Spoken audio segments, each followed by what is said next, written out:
Thank you very much for joining us on Rwanda Television News tonight. I hope that you had yourselves a great Monday and productive start to your week. Welcome to our tonight's edition. These are the headlines. President Paul Kagame urged newly commissioned RDF officers to do everything in their power to protect the sovereignty of the country. 39 people were arrested during the week of mourning, accused of genocidal ideologies and related crimes.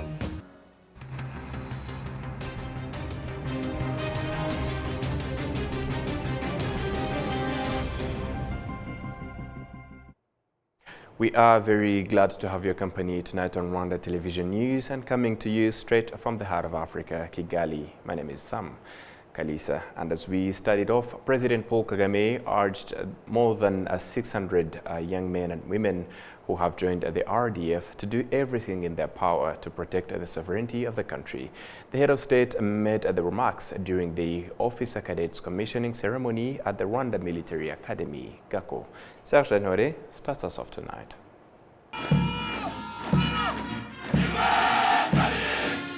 "606 of the young officers are male and 51 are female, with 522 of them having trained for a year, 102 having undertaken a longer course that included university studies, and 33 undertaken training abroad. They were awarded the rank of second lieutenant by His Excellency Paul Kagame and vowed to properly carry out their responsibilities. I am very happy now to be part of the RDF, as a Rwandan, now part of the country's armed forces and charged with safeguarding the sovereignty of Rwanda in general. Parents too were happy that their children have been able to complete the course and are now officers in the RDF, and the commandant of the academy stressed that they are properly equipped to succeed in their new responsibilities. The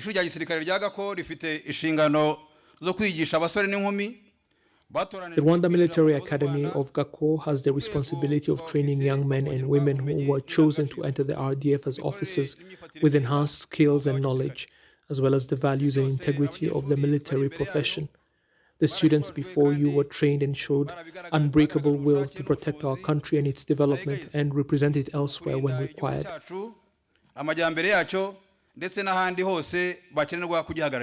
President Paul Kagame urged the young men and women to serve their country admirably.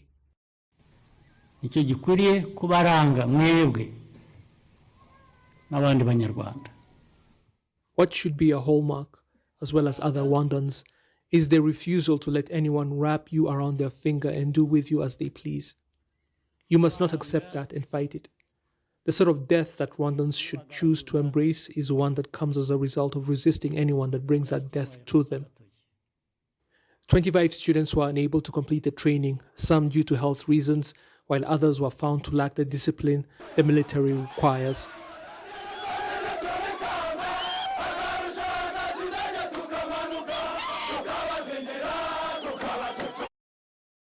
Say congratulations to the newly commissioned RDF officers. Moving on, starting April 18th, independent candidates gearing up for the impending presidential and parliamentary elections will commence the process of obtaining endorsement forms. The step ensures their eligibility to submit candidacies. On Monday, the Rwanda National Electoral Commission volunteers visited various households to verify if those eligible are on the voters' lists, and they add those who are not, something residents applauded.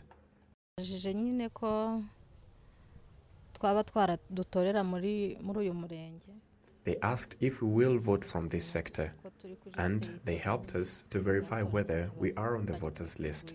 We are ready to vote. Other residents are using digital means to verify whether they appear on the voters' list.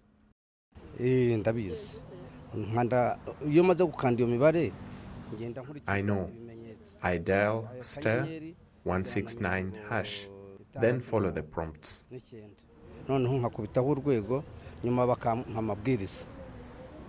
Local authorities say they have started the campaign to encourage their subjects to participate in the upcoming elections.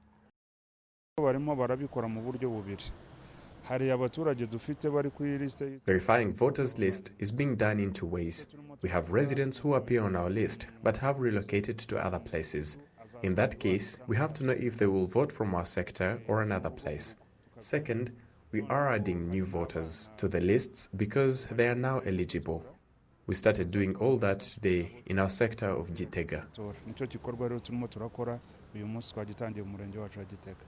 The National Electoral Commission Executive Secretary, Charles Munyaneza, noted that despite verifying voters' lists, independent candidates gearing up for the impending presidential and parliamentary elections have commenced the process of obtaining endorsement forms. Ikindi cyo navuga mu bikorwa bigezweho ubu uretse list yitora ni gikorwa. Except voters list, another update I can give is that we are gearing up to receive candidates who want to campaign for the presidential seat and members of parliament in their respective categories.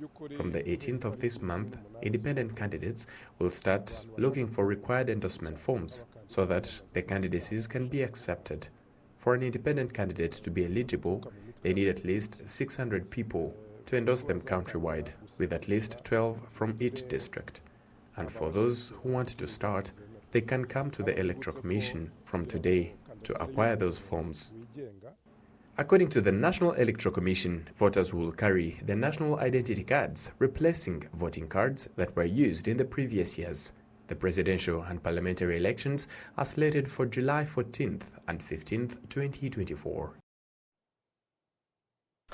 Diego Aponte, the CEO of the Mediterranean Shipping Company, emphasized that despite Rwanda being a landlocked country, it does not impede the prospects of continued strong cooperation in the years ahead. He reiterated this on Monday during the foundation stone-laying ceremony of the expansion of the Africa logistics operations at the Masoro Industrial Zone. Olive Nete reports.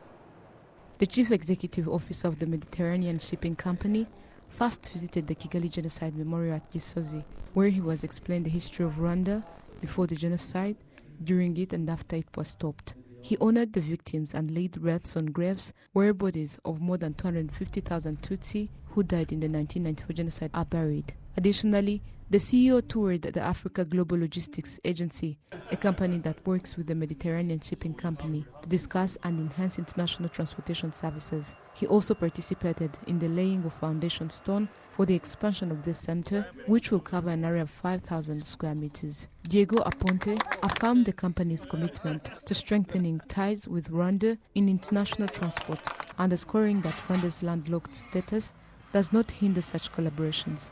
My impressions are very difficult to describe with words, but I was very impressed. I think Rwanda is really an example really for the whole continent, and I've been very, very pleased with what I've seen, with what I have visited, and my impression about the people of Rwanda is even more great and even more important, in the sense that I found a beautiful population, and I've been very well, let's say, greeted in this beautiful country.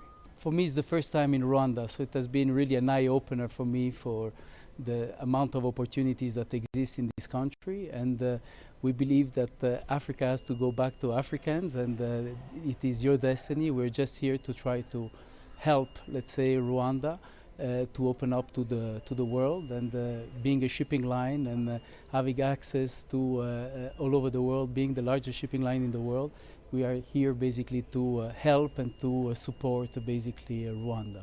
Roger Nkubito, the managing director of Africa Global Logistics, highlights that the expansion of the company's operations in Rwanda reflects the confidence and stature it has attained in international transportation. He underscores the significance of this achievement, particularly considering that MSC is the leading company with the largest fleet of ships at sea.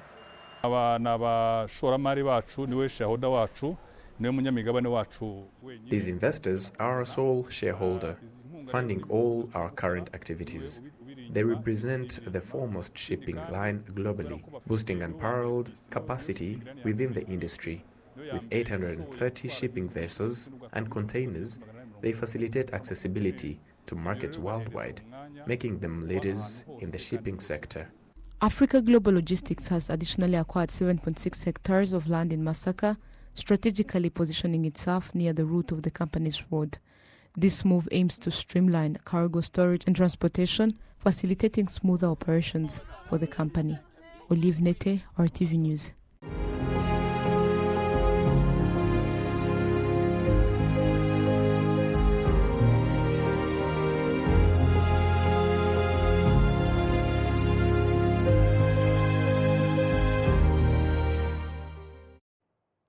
"39 people were arrested during the week of mourning accused of genocidal ideologies and related crimes.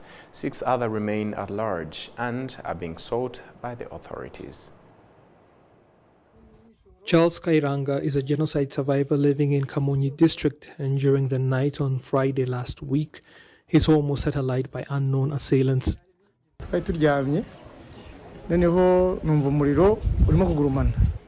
We were asleep when suddenly we woke up to the sounds of flames crackling, and my wife asked me what was going on. At first we thought the cows were fighting in the barn, but after I woke up I realized that the house was on fire. I got our children out, but we lost many things in the fire, including food supplies and many of our belongings, including our children's clothes.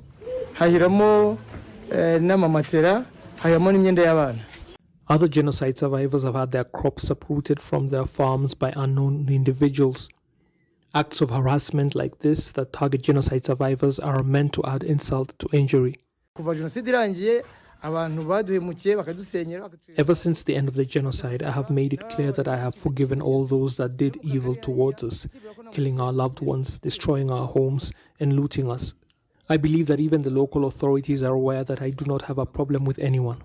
Such hate is also seen as a threat to the country's unity and resilience.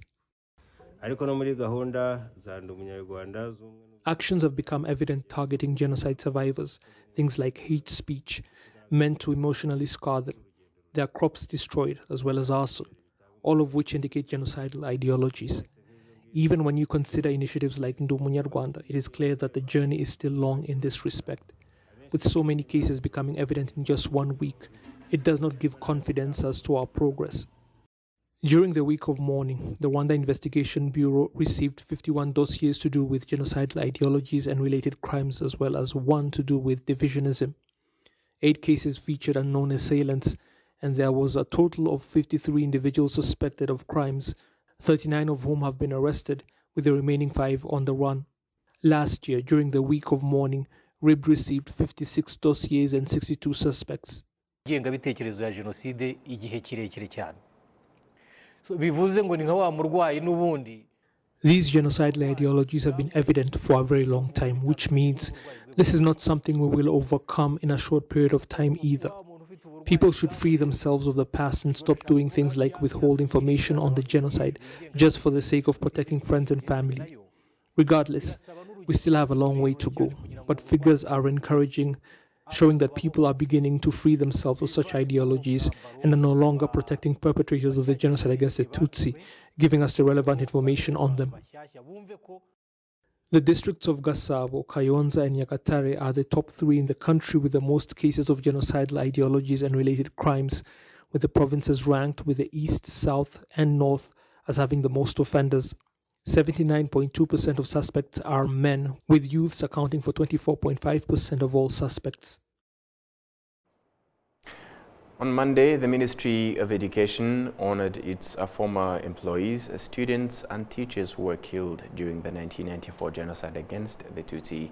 Discussions held during the commemoration event highlighted how the education sector at that time became a channel for disseminating genocidal ideologies and fostering discrimination among students.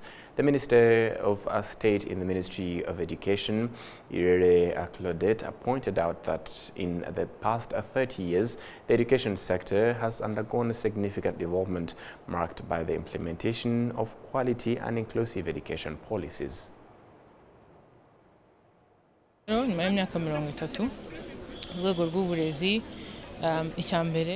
Today, after 30 years in the sector of education, the first thing we emphasized was the inclusive education, where every Rwandan is allowed and has the right to education, as it is even stated in the Constitution, which means that education is a right for every Rwandan, which is different to how it was back in the days.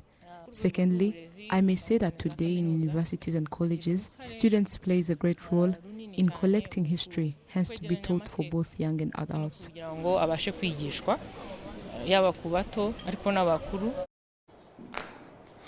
And moving ahead to other matters, still on Kwibuka 30, the survivors of the genocide against the Tutsi in the former Rwanda commune paid tribute to their loved ones by laying flowers in the Nyabarongo River. These bodies of people who were thrown in the river were killed at the Catholic parish of Rwanda, where the former commune chief Ndayambaje Sixbear also participated in the killings. Against the Tutsi in the former Rwanda commune, a wreath-laying ceremony was held at the Nyabarongo River. This solemn act honored the victims of the genocide. Survivor Mukamumara Claudine recounted that on April 15, 1994, Tutsi seeking refuge at Rwanda parish were tragically laid to the river and murdered. On this date of the 15th, many Tutsi were thrown in this Nyabarongo.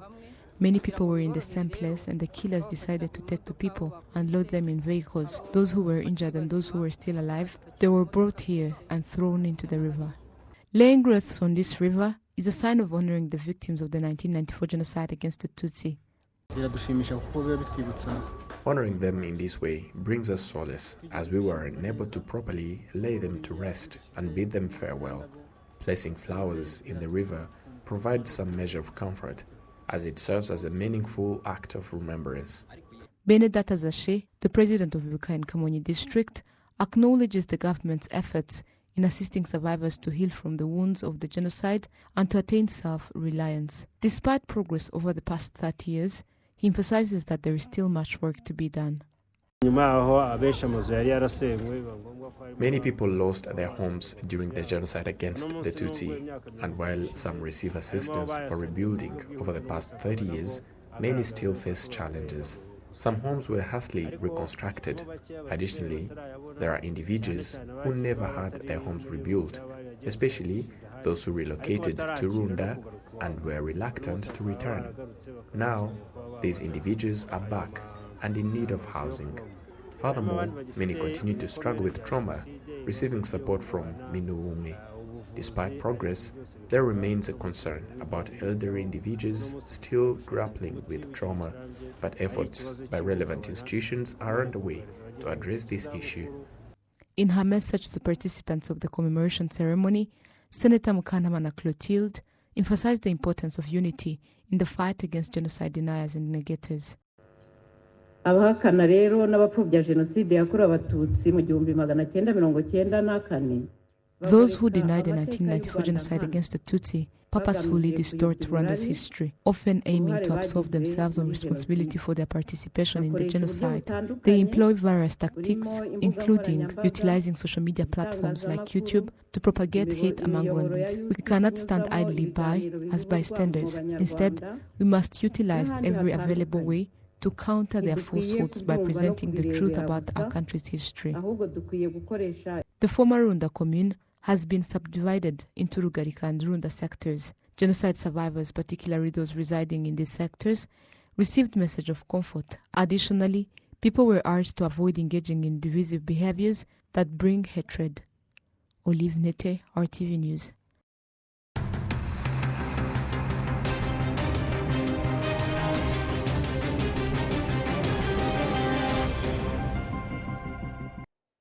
And that's all from us here at RB's Rwanda Television News. On behalf of the entire news production as well as the technical team that made it happen, many thanks for being with us on today's edition. And we'll say up until next time, stay safe and have a great and productive week ahead. Goodbye.